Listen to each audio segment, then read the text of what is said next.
Un requin tropical en Irlande, les dangers du scanner et de l'eau sur la Lune.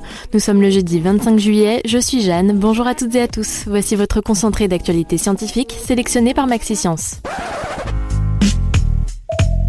La différence entre l'homme des cavernes et nous, c'est le résultat de la science.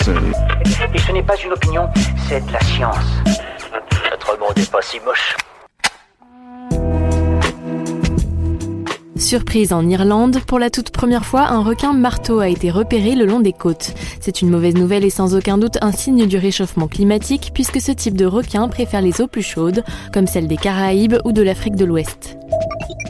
Des chercheurs de l'université de Cambridge mettent en garde contre les conséquences des examens au scanner. En effet, même à faible dose, les radiations pourraient potentiellement multiplier le nombre de cellules mutantes P53 que l'on retrouve dans 50% des cancers.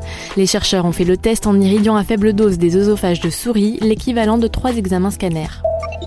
D'après une récente étude, il y aurait plus d'eau sur notre satellite naturel que ce que l'on pensait.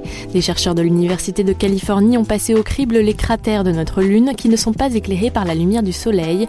Selon eux, cette eau sous forme de glace serait bien plus présente que ce que l'on imaginait.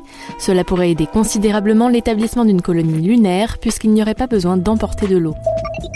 La voile solaire LightSail 2 s'est ouverte. Il s'agit d'un satellite en polyester mylar créé par l'entreprise Planetary Society. Il s'agit en fait d'une expérience qui devrait démontrer que cette technologie est prête à être utilisée.